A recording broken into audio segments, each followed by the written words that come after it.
Nkwaniriza nate gwe mukwano gwaffe atugoberera era nga nkujjukiza nti subscribe updates omukulembeze His Excellency Robert Kyagulanyi Ssentamu wetwogerera omukulu ono ayogerekedde Jinja City onono nga noonya akalulu ak'omwaka gw'e2026. Tujjukira bulungi nti President Robert Kyagulanyi Ssentamu ku mulundi guno nate yakwatidde ekibiina ekya National Unity Platform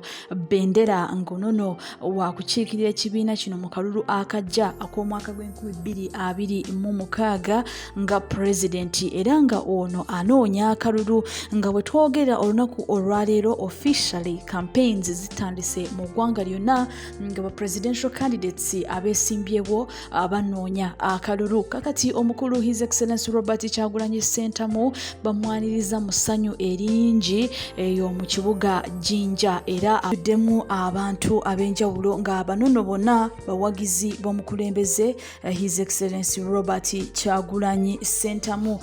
Ng'olunaku olwaleero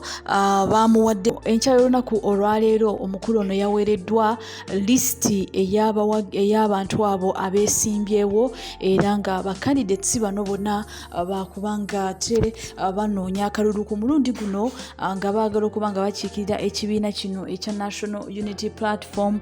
Bendera.